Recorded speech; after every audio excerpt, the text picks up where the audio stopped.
আরজিকর আন্দোলনে ৩ চিকিৎসকের পোস্টিং মামলায় গুরুত্বপূর্ণ পর্যবেক্ষণ আদালতের। ৩ চিকিৎসককে পোস্টিং এর সিদ্ধান্ত বা পদ্ধতির ন্যায্যতা প্রমাণ করবেন কিভাবে, রাজ্যকে প্রশ্ন বিচারপতি বিশ্বজিৎ বসুর। এটা বদলি নয়, এটা একটা পোস্টিং দেওয়া হয়েছে। এবার যে জায়গায় অসঙ্গতি ছিল সেই অসঙ্গতি হচ্ছে যে হঠাৎ করে যেটা মেরিট বেসড কাউন্সিলিংয়ের মাধ্যমে হয় সেই জায়গাটাকে ভায়োলেট করে দেখা যাচ্ছে যে ১৬০০ জনের মধ্যে ৩ জনকে তাদের খেয়াল খুশি মতো তারা বিভিন্ন জায়গায় পোস্টিং দিয়ে দিচ্ছেন। এই ছিল মূলত আমাদের অভিযোগ।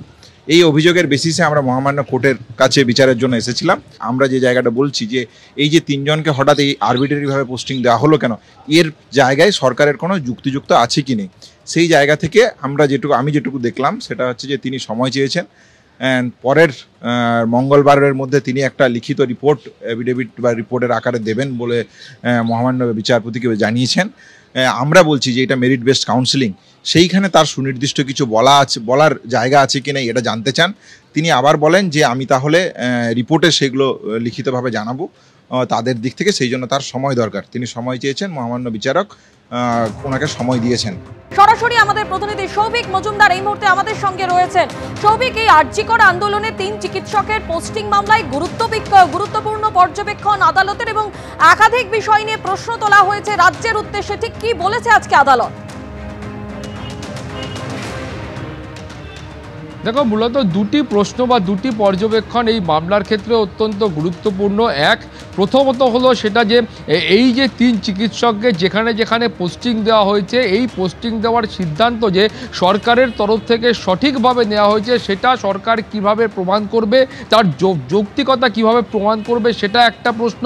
এবং দুই, তার পাশাপাশি কলকাতা হাইকোর্ট আজকে এই প্রশ্নটাও করেছে, এই যে পোস্টিং দেওয়ার যে পদ্ধতি রয়েছে এই পদ্ধতিটা কি মেধাভিত্তিক হয় নাকি এক্ষেত্রে যাকে যেখানে পছন্দ সেই চিকিৎসককে সেখানে নিয়ে গিয়ে পোস্টিং দেওয়া হয়, সেই প্রশ্নও আজকে কলকাতা হাইকোর্টের তরফ থেকে তোলা হয়েছে। ফলে তো যে প্রশ্নটা এতদিন পর্যন্ত অনিকেত মাহাতো, আশফাকুল্লাহ নাইয়া এবং তার পাশাপাশি তোমাকে বলবো যে আরও যে এক চিকিৎসক রয়েছেন দেবাশিস হালদার, এই ৩ চিকিৎসক তারা তুলছিলেন, সেই প্রশ্নের কিছুটা আজকে কলকাতা হাইকোর্টের তরফ থেকেও তোলা হয়েছে। এবং সেখানে বারবার তোমাকে বলবো যে অনিকেত মাহাতোদের বক্তব্য ছিল যে এই যে পোস্টিং দেওয়া হয়েছে এই পোস্টিংটা কার্যত ইচ্ছাকৃতভাবে তারা যে জায়গায় বা যে হাসপাতালে চেয়েছিলেন সেই হাসপাতালে না দিয়ে অন্য হাসপাতালে দেওয়া হচ্ছে।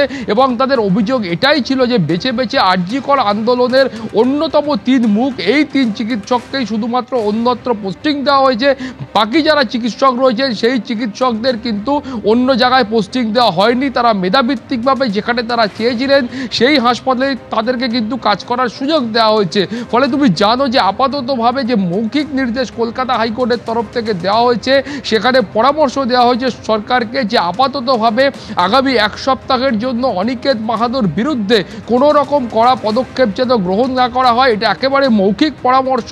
এবং তার পাশাপাশি দ্বিতীয় আরও একটি মৌখিক পরামর্শ রয়েছে, সেখানেও স্পষ্টত বলা হয়েছে যে আরজিকর হাসপাতালের ওই সংশ্লিষ্ট বিভাগে যে একটিমাত্র শূন্যপদ অবশিষ্ট রয়েছে সেই শূন্যপদে আপাতত যেন কাউকে না নিয়োগ করা হয়, সেই মৌখিক পরামর্শও কিন্তু আজকে কলকাতা হাইকোর্টের মাননীয় বিশ্বজিৎ বসু দিয়েছেন। ফলে সব মিলিয়ে আরজিকর মামলার ক্ষেত্রে বা পোস্টিং বিতর্কের ক্ষেত্রে যে পর্যবেক্ষণ, যে পরামর্শ আজকে মাননীয় বিচারপতি বিশ্বজিৎ বসু দিয়েছেন সেটা কিন্তু অত্যন্ত গুরুত্বপূর্ণ।